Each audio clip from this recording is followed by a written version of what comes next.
পাশাপাশি বীরভূমের দিকেও নজর রাখবো, সেখানে আজও জলমগ্ন হয়ে রয়েছে সতীপীঠ কঙ্কালীতলা। এখনো জল থই থই পরিস্থিতি মন্দির চত্বরে, জল জমায় বন্ধ হয়ে রয়েছে কঙ্কালীতলা মন্দির। আজকে পাশের একটি শিব মন্দিরে সেখানে পুজো করা হয় এবং তারপরে এখনো পর্যন্ত মন্দির বন্ধ রয়েছে দর্শনার্থীদের জন্য। আমাদের সঙ্গে রয়েছেন আমাদের প্রতিনিধি ইন্দ্রজিতের কাছে যাব। ইন্দ্রজিৎ, বর্তমান পরিস্থিতি কি? সকালবেলাও তুমি দেখাচ্ছিলে যথেষ্ট ভয়াবহ রয়েছে সেখানকার পরিস্থিতি। বর্তমানে এই মুহূর্তে কি পরিস্থিতি সেখানে, জানতে চাইবো তোমার থেকে।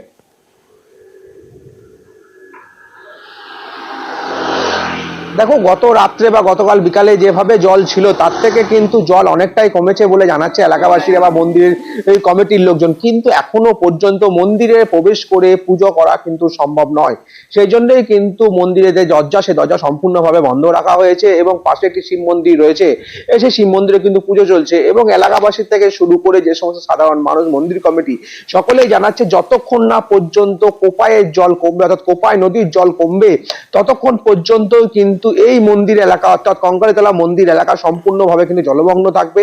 আর সেক্ষেত্রে যারা ভক্ত, যারা পর্যটক, তাদেরকে কিন্তু কোনোভাবেই মন্দির পর্যন্ত আসতে দেওয়া হবে না। কারণ যে কোনো মুহূর্তে যেভাবে জলের স্রোত রয়েছে, যে কোনো মুহূর্তে অপ্রীতিকর ঘটনা ঘটে যেতেই পারে। সেই জন্যই কিন্তু প্রশাসনের পক্ষ থেকে, মন্দির কমিটির পক্ষ থেকে মন্দির বন্ধ রাখা হয়েছে।